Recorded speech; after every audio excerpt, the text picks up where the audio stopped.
Well, thank you so much for being on. I'm so excited to dig into your new book, Raising Mentally Strong Kids, and you wrote it with Dr. Daniel G. Amen.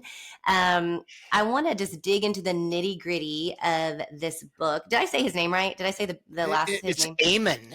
Amen. Okay, Amen. thank Yeah, you. Daniel I Amen. always ask before and I didn't because I was like, oh, That's I got okay. this. I Yeah. didn't get it.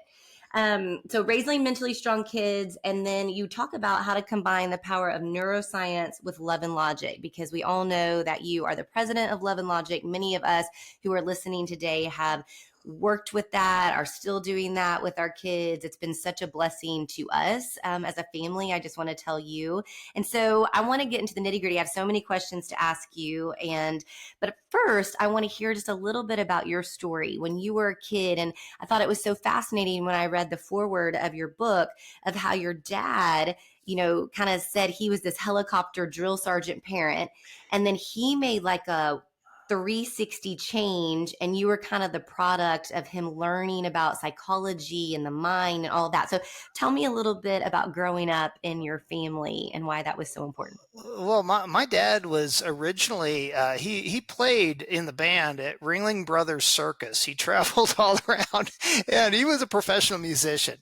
And then my mom said, "Jim, you need to be home."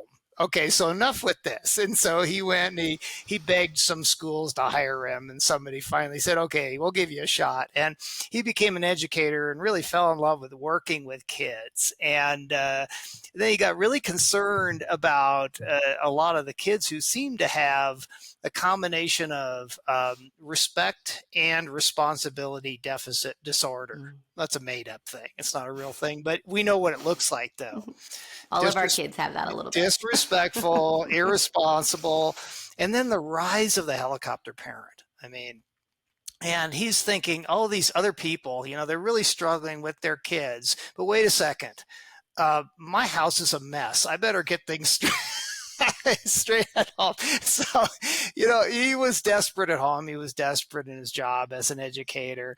And he ran into a wonderful man named Dr. Foster Klein, who's a psychiatrist. And they through lots of prayer, lots of struggle, lots of desperation and experimentation, came up with what the world now knows of as love and logic. And so I was raised in that atmosphere. I think that's why I became a psychologist, just to figure out what happened to me when I was a child. But a real blessing, because my dad and I are still very close. And, my mom, she passed on some years ago, but we had very sweet time as she got older together. So that's the goal. I mean, the goal is long-term loving relationships. But if I were to say to the listeners, the overarching goal for raising kids ought to be simple.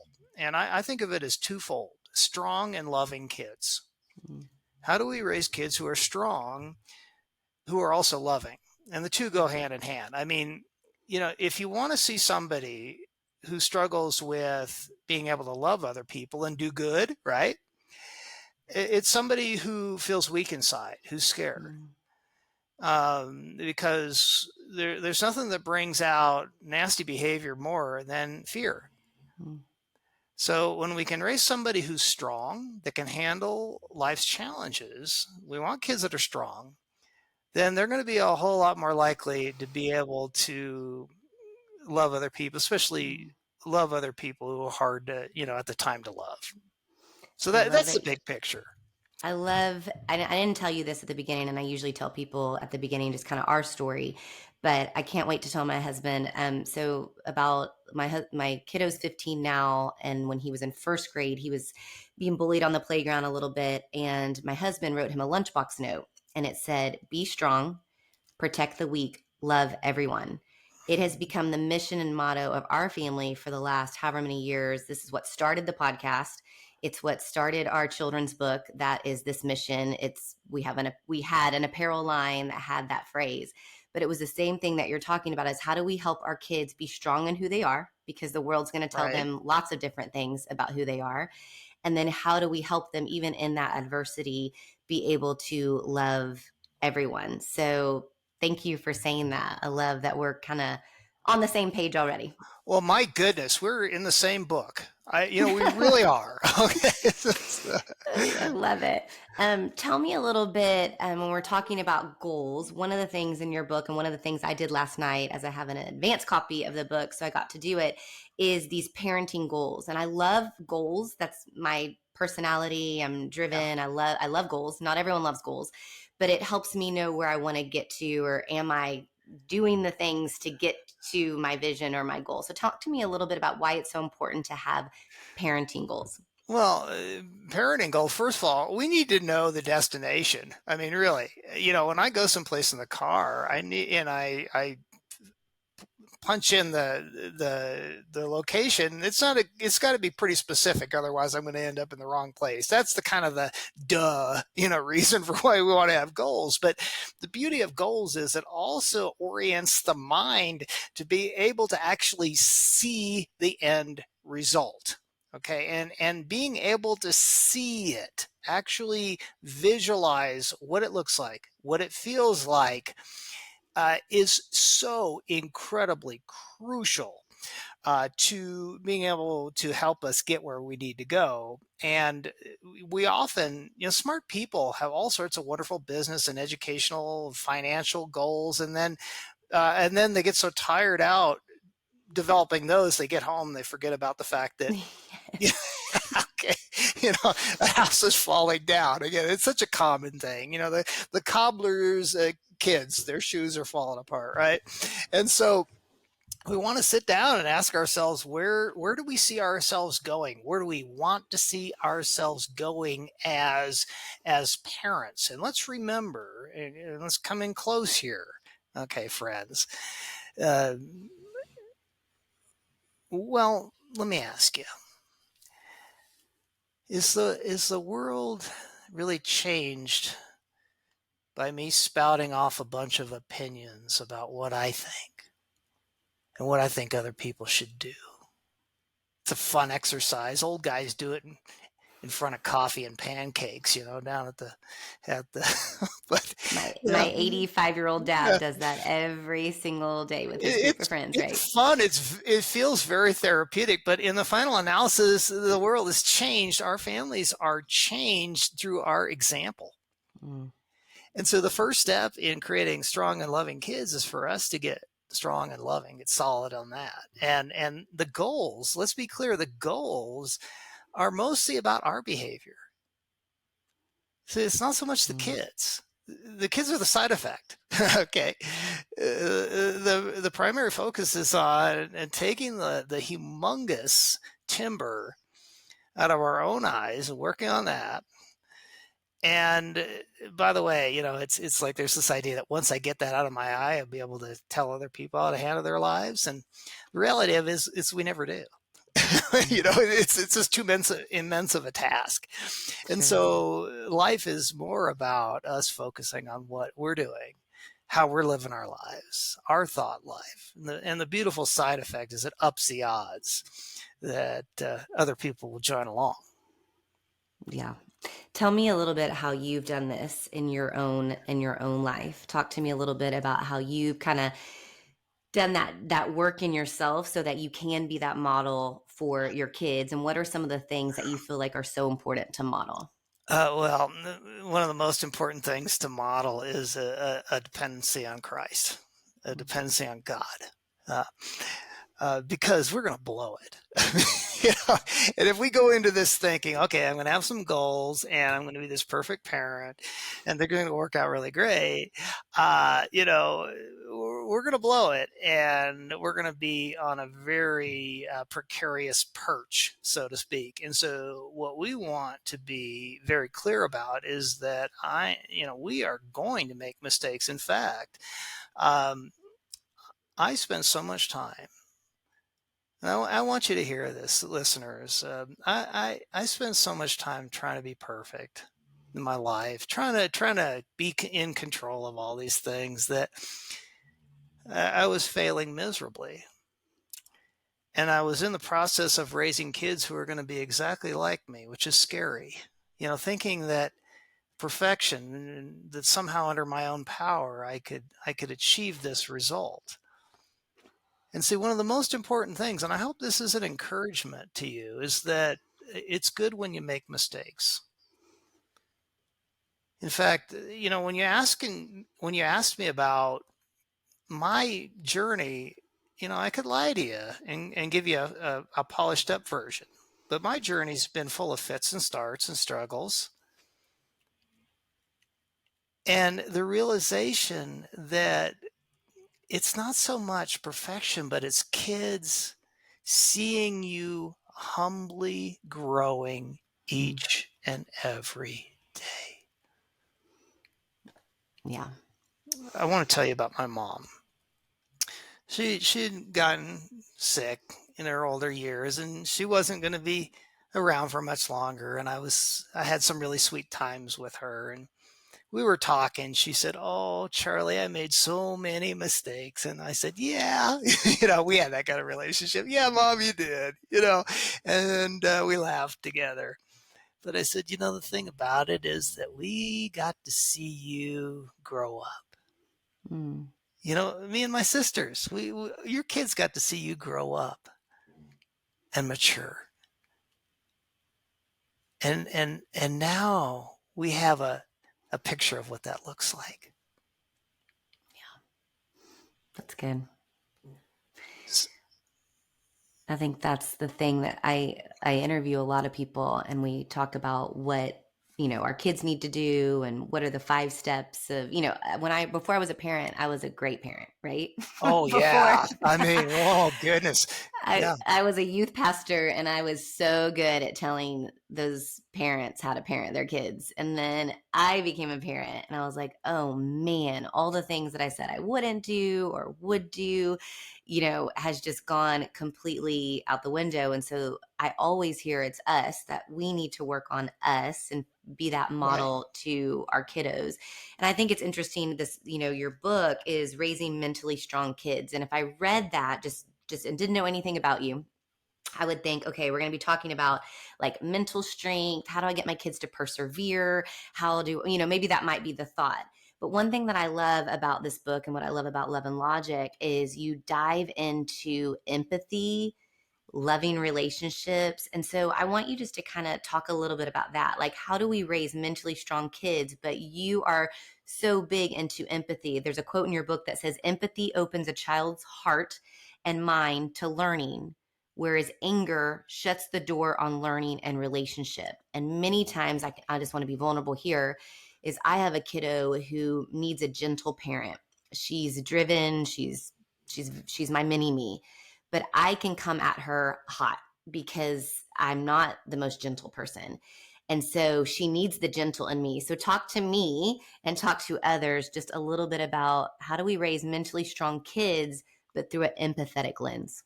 Well, how about if I tell you a story? Yes, The please. story is about Roger. And Roger was a kid who'd had some struggles. He was a foster kid, and he knew how to control situations. You make sure that people don't love you. So Mm, you act out a lot and you push back, and then people give up on you, and you don't have to get close, and therefore you don't have to think as much. You don't have to feel as much. You can just kind of control things. And Roger found out that how you train foster parents was that you get really bad report cards, and then they freak out about the report card and throw some lectures your way, and then you say, "I don't care," and then they get madder, and then their veins start to bulge on their forehead, and then you say, look at that, they're about ready to self-destruct, and the focus is off of you, and you don't have all this messiness called love and accountability and commitment in your life, right? So he developed that pattern because he didn't know any better. So he goes on to a new foster mom because he was burning through them pretty quick. And here's a new foster mom, and she was a farm mom. She didn't have any advanced training in psychology, but she had a lot of love and wisdom in her heart. And so he produces this horrible report card. And she looks at it and she says, "Oh, Roger." And he said, "So?" And she said, "Oh, Roger, I can't imagine how disappointing this must be for you." And he says, well, I don't care. And she says, oh, well, the good news is that I'm going to love you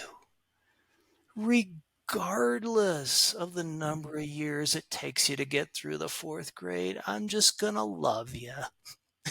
So And, sweet. she handed the report card back. Mm.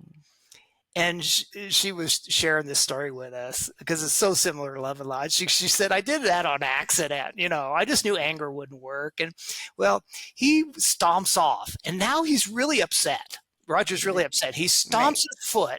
He turns around and he looks at her and he said, well, I didn't even care about it until you said that. So here we have this woman who is just lavished love and empathy on the kid, and now he's more stressed out, which quite frankly is kind of a good thing. Mm-hmm. What we saw with Roger, what we've seen over the many decades we've been doing this, is that when we can love on somebody who's being difficult to love, when we can love on somebody in the midst of their poor decision making and they're experiencing consequences related to their life choices, when we can still love on them, what that does is, number one, it says, no, yeah, you're loved, you're valued unconditionally. But an equally important piece of it is that you're the one who has to live with the consequences of the decision. You can't externalize blame onto this person. Mm-hmm. Empathy really keeps the discomfort of the consequence on the child's shoulders so they can learn from it. And now here's the hard part about parenting. One of the hard parts, okay? We don't want our kids to experience struggle. We don't want our kids to experience trials, even if they've created them. It's so easy Right. to be that Right. helicopter parent. That helicopter parent that swoops in, rescues, hovers, makes everything okay. And I want to really call that style out. I mean, it's easy to joke about it, but the research on helicopter parenting is very clear. Helicopter rescuing parents who try to make their kids happy all the time raise chronically depressed and anxious Mm. kids. Very strong correlation between that helicopter style, the permissive style, and kids growing up suffering sometimes with lifelong depression, low self-esteem, anxiety about life. And so, can I ask a question here? Sure. It's a deep one. What is love? Mm. What is love?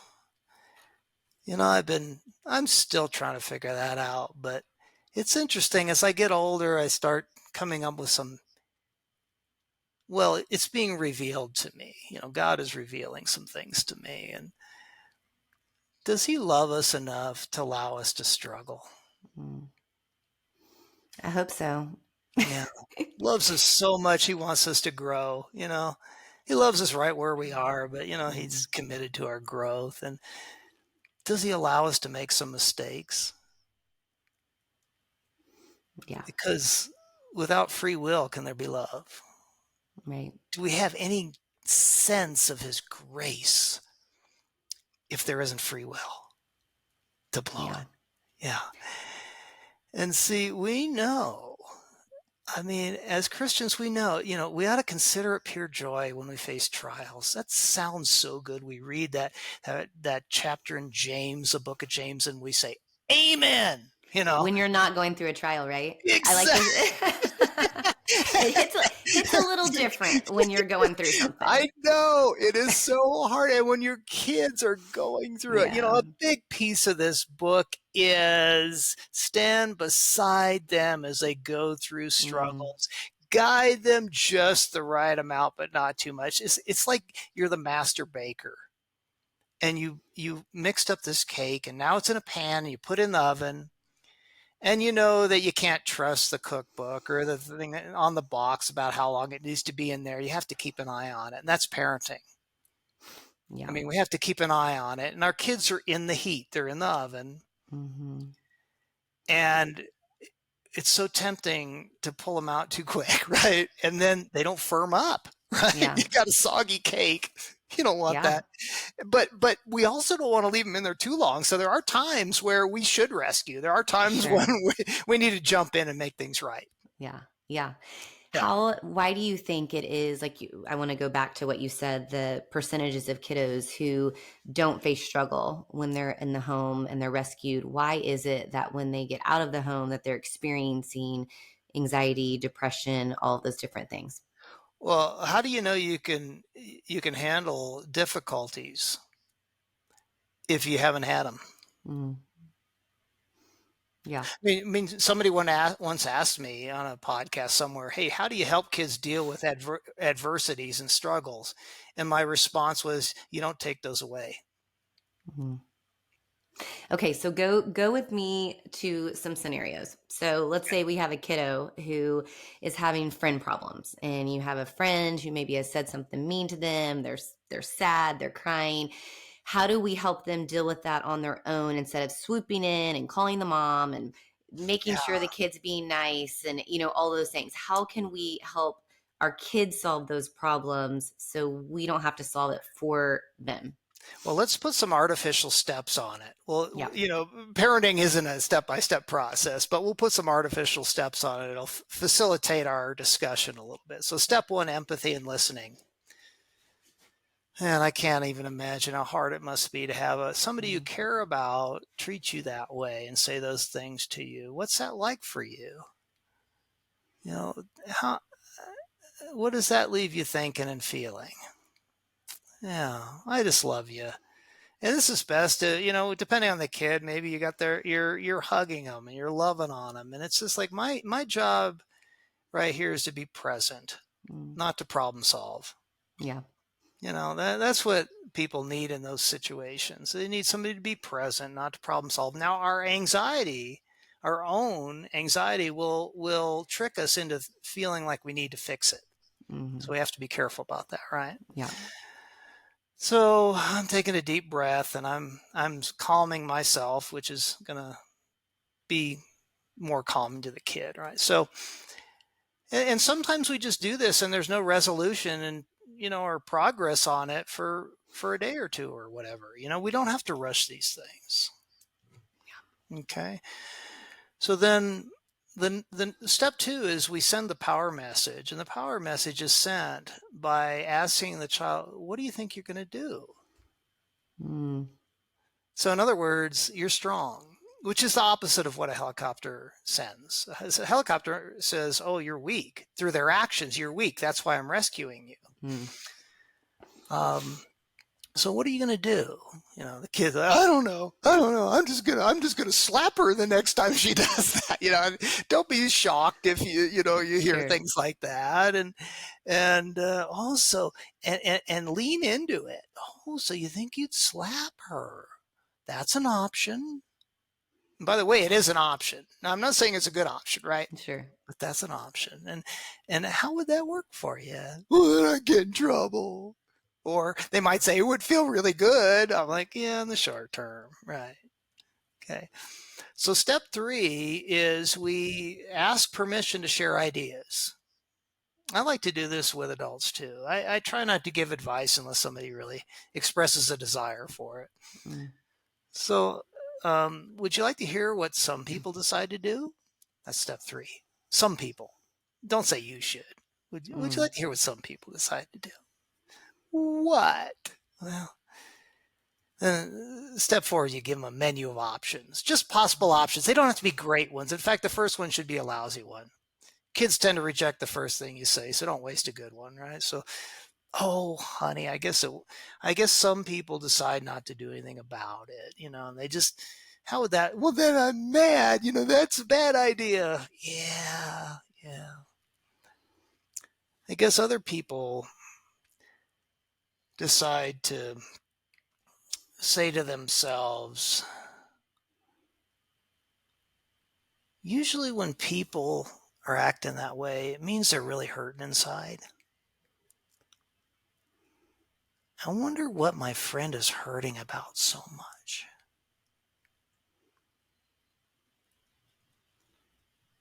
That's kind of weird, Dad. Well, I know mhm, it feels weird, but it's what's weird about it is when we start to look at inside people's hearts, we don't take things so personally. It's like we can say to themselves, yeah, they're hurting and that's why they're doing it. It's not a personal insult. They're Mm-hmm. acting like a jerk, but they're not a jerk. They're hurting. Yeah. See, some people find that that helps because then even if their friend doesn't change the way they act, they still are not so upset by it. Yeah. Right? Okay. And I guess some people just decide, they say, well, I can say to my friend, I like to hang out with people who are treating me nicely, and we'll try again some other time. And they give their friend a break. Yeah. Now, here's where step 5 comes along. It's the hard one, friends. It is allowing the kid to solve the problem in their style. Mm. What if it's not the right style? What if it's that this is where this is where I crumble is I kind of do those steps or try. But then when they're like, this is how I'm going to handle it, I'm like, oh, abort. No, no, no, no, don't do Now, that. okay, so step 5, I'll answer your question. It's such a great question, by the way. Um, yeah, you say to the kid, if any kid can figure this out, you can. So please let me know if you'd like some more ideas or whatever. And you leave the door open. But let's say the kid says, well, I'm going to do such and such. Unless it's going to cause major damage to life, limb, and spirit, Mm. you just did it. You take a deep breath. You take a deep breath Yeah, and yeah. you let it happen. And you say to yourself, well, I bet the father in that parable, when the kid said, give me my allowance so I can go off and do my own thing, you suppose it's easy for the father to let the kid go and make that Hmm. poor decision, even though the father knew? Yeah. Yeah.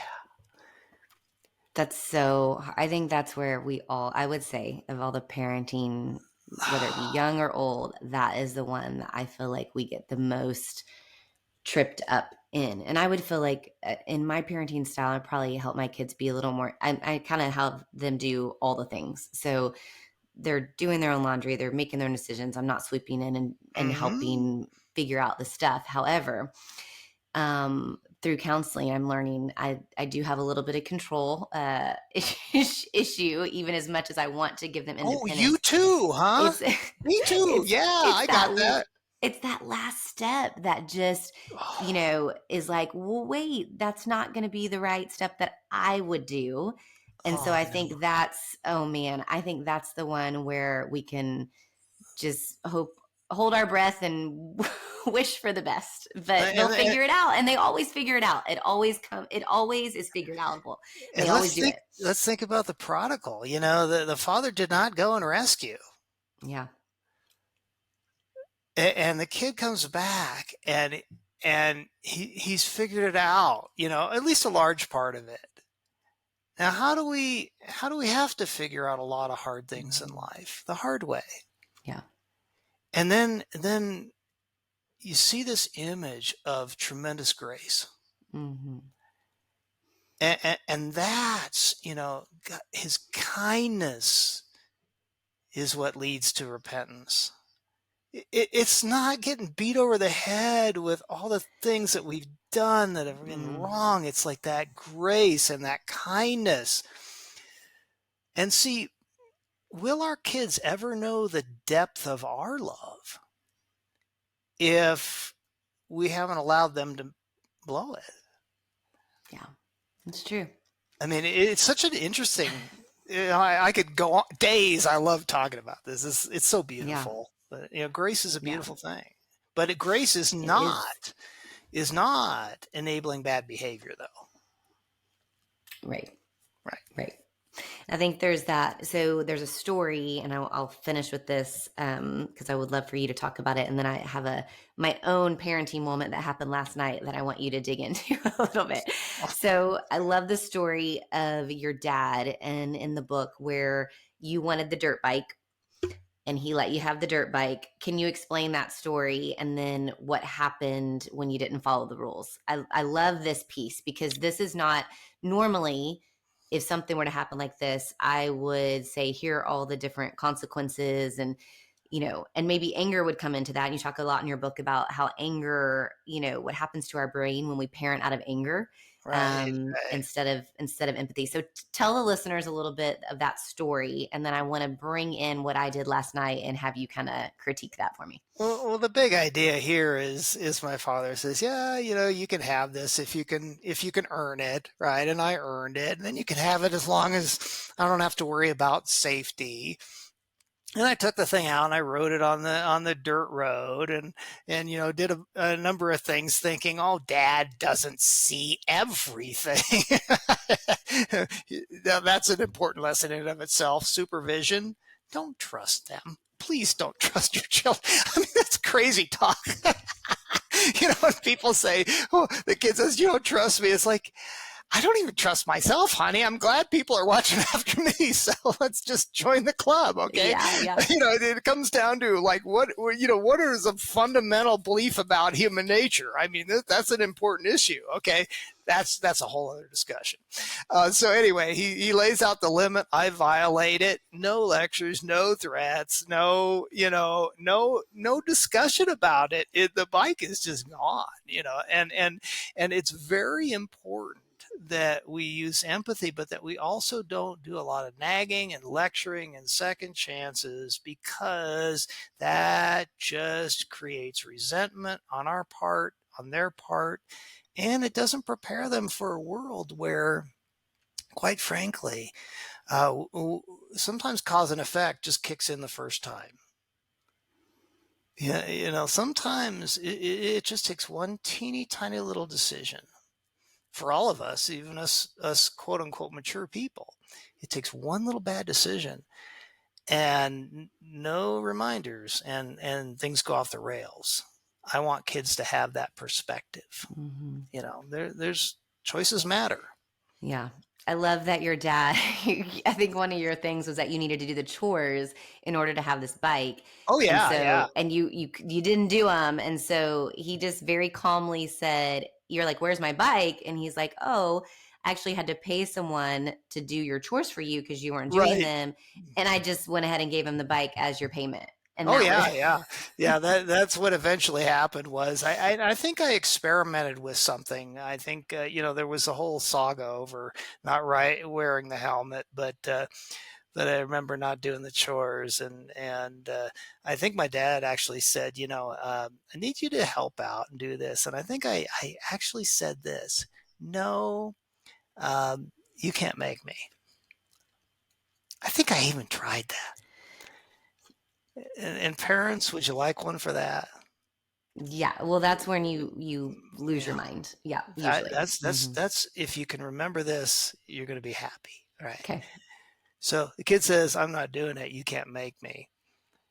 If they ever say that, just try to grab a hold of yourself and say, "Oh," and that's called stalling on your part. Oh, that's stalling. Okay, it's okay to stall. Oh, yeah. Oh boy, that's not good. I'm going to have to do something about that, but not now. I make better decisions when I'm really calm. Well, what are you going to do?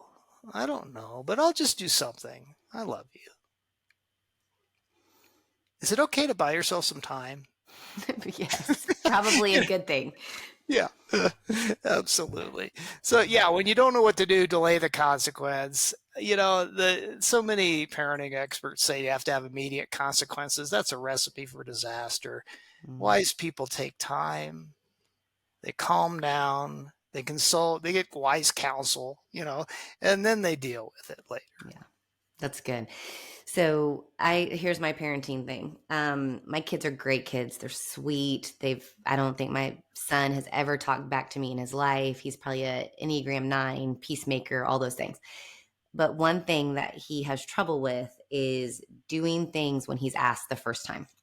So he likes to delay. He likes to sit there for a while before he actually does something that you've asked him to do. So it's been years. I mean, I feel like, and he doesn't talk back. He doesn't say, I'm never going to do it. He would never say that. He just would sit there quietly until he's asked over and over and over again to do it. So he's 15. He honestly needs to learn how to get ready for bed, go take a shower. I don't need to tell him these things. I don't need to Right. say, hey, bud, it's time to take a shower. Hey, bud, it's time to go to bed. But it stresses me out so much when he's not doing that, that I tend to say, okay, time for shower, time for bed, make your lunches, blah, blah, blah, blah. Mm-hmm. And then they sit there and they do nothing. So yeah, last night, I also want to say I've been sick. So I maybe had some stress in my bones. And I just said, I'm done. I said, I'm done. I'm not telling you anymore. I'm not reminding you anymore. I'm just going to start taking things away. I said, your phone, whatever. I said, I'm not doing this. So I'll give you a chance. And if you don't do it, I'll just take a phone, take whatever. So my husband's like staring at me from the other side, like, wow, you did not consult me in this at all. We did not talk about this. I was like, I'm done. I'm done. I was very reactive. So last night, 24 hours after I had said this to my kid, we're watching football. It's starting to get late. I get stressed when my kids don't have a lot of sleep. That's for some reason. I think my parents said if you don't get enough sleep, you're, going to die or something. So I just always have been stressed about my kids getting a lot of sleep. Yeah. And so we're sitting there watching football, and I said, hey, bud, it's probably time to start wrapping up for bed. I do something in the other room. I come back. Where is he? Still watching football. So I said, hey, I was like, could you hand me your phone? And he's like, hands it to me. And he said, wait, he said, so I don't get it tomorrow on the bus on my way to the soccer game? I said, oh, you don't. I said, I'm sorry. I said, I gave you a choice. I said, you didn't do what was asked. And I said, so I'll be having your phone for tomorrow. I mean, he doesn't like get upset. He's not that kid that does that. Now, my daughter would huff and pout and all the things, but he just was like, crap. So then he goes in the room and does everything. He's doing his laundry. He's, taking a shower. He's doing all the things. So can you walk me through that of like in the moment, maybe what to do different, or how do I just help my kiddo? I don't need to be telling him all the time to get Okay. ready and Okay. do the things. Wonderful. Wonderful. Okay. So first of all, you maybe kind of felt like you blew it a little bit. Okay. I like from time to time for parents to just get really strong. I mean, there is a place for a little bit of sternness or a little bit of anger expressed to the kid. And when you don't do it all the time, it really kind of wakes them up a little bit. Yeah. When it's your consistent way of operating, they get used to it and it has no impact on them. So, say to yourself, I'm going to give myself permission from time to time to be really real with my kids, and that's okay. That's really good for them. I do that more often than not. Don't Okay, worry. so anyway, we want listeners, we want our people watching this to hear that, because I don't want them beating up on themselves if they do this from time to time. Okay, so how do we get kids to listen the first time? The basic idea is we say it once, which means that we have to pick the big issues that really matter. And we're going to say to ourselves, okay, this is really important. I'm letting a lot of other stuff that doesn't matter go. But for example, when it comes to, the TV being off at a certain time, the phones being, and I can't tell you strongly enough, hey, they do not need to be going into their rooms with their phones or computers or other things. Those need to be left in the parents' room. And parents, do your best to stay off of those at night. Okay. A little joke. All right. But we all have self-control issues, right? But those things are important. Okay.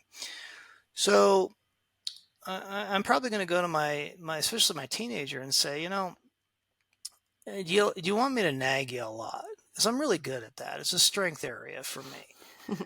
Or I hate it when you nag. Oh, that's what I thought you'd say. And so I'm just going to say it once. Deal? Okay. And if I say it twice, you can let me know and I'll work on that. All right. And so I like to say this: I allow the TV and devices to be available to kids in the family till such and such time. Let's say it's 9 o'clock. Okay. End of story. Do I need to say anything more? Well, how come? Well, I bet you can figure that out at 15, right? I bet you can figure that one out. Yeah. And I don't get into a discussion with them.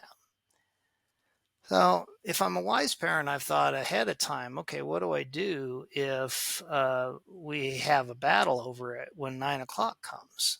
Now, with some kids, it's just everything's off and okay, I need your phone from you. It needs to be put on the counter and this and that. And with some kids, that works. With other kids, they're really going to push it to the limit.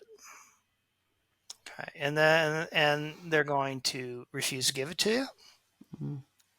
or they're going to sneak it into their room, or they're going to get a burner phone, um, you know, and that's where we say to ourselves, if I try to fight the battle right when it's happening, it's going to be really sad.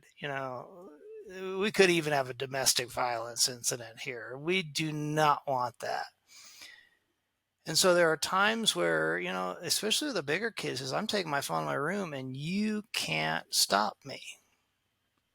You don't try to stop them because you know that the cost of that is going to be severe. Mm. So you watch it happen and you say to yourself, okay, I'm going to have to lose this little battle right now in order to win the war of love, really in the Mm-hmm. long term. Yeah. Okay. And so what does that look like though? Maybe the kid goes in their room and they have their phone and you're just, there's nothing you can do about it. We're talking worst case scenario here. Sure. Okay. Well, that's when you start getting together with some of your friends or your spouse and talk about it and plan it all out. A good counselor maybe, but I know that in a lot of homes that's when the parents have to say things to the kids like, well, the kid, they're going to put the phone down sooner or later, and then it gets taken. I'm a big fan of taking kids' phones, by the way. Yeah. Call me mean. So It's we're the going to take that biggest. phone. Yeah. But it's easier to take when they think we're not going for it. Right. Right. Right. So it's like, no worries, no worries. And then as soon as it's on the counter, it's ours. Yeah. Okay.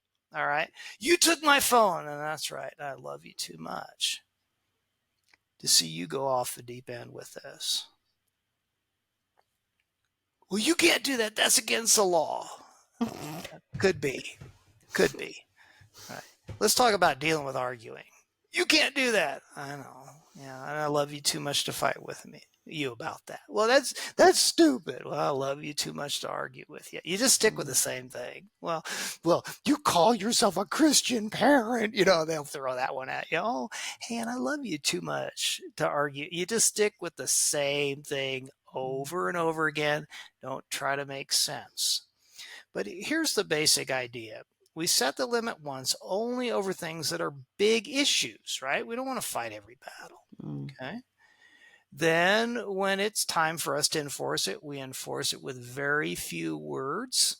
If the kid gets really defiant, sometimes we have to say to ourselves, I'm going to let this go until I have a plan. And when you have a plan, you implement. But we better not get too much farther down the road. We better not close this out before we say this. When we're having these problems with our kids, what's ultimately going to be the absolute pivot point, the absolute essential piece that has to happen is relationship. Mm. Coercion, threats, intimidation, those things have never changed a heart for good. That's good. What that kid is really saying to you is, when they're being that defiant, I need you in my life more, even Good. more. I need to know how much you love me, that you love me enough to set limits and hold me accountable, and to love me even though I smell bad and am not fun to be around. That's That's good. love. That is so good. And I think that's what we all have to have as the goal is that it's relationship, it's Hmm. love, it's when our kiddo, you know, goes through puberty and emotions are all over the place and they are not fun to be to be around. Um, but it's just going back to that relationship and how you can be a loving parent through the really hard, which I feel like you do such a great job and your team does such a great job of helping us do. Well, So thank thank you for you. that. And remember to love on yourself too. Because sometimes we're kind of difficult kids ourselves, and we need to love on ourselves so that it's filled up enough to overflow on other people. That's good. It's That'll important preach. too. Yeah. That'll preach. Well, Dr. Faye, I could be on here forever and telling you all my parenting things you could help me with. You could make me the best parent. Well, But I'd have to go first, and I'm not there yet. no, So, I love it. But I am so excited about your new book coming out, Raising Mentally Strong Kids, which you can get in March. And I'm excited just to go through it myself and let readers know about it. And I just thank you so much for being on and giving us your time and your heart and just the many years that you've devoted to helping families have loving relationships. So thank you so much for being on. well, thank you so much, everybody. You take care. Very, very blessed to be with you today.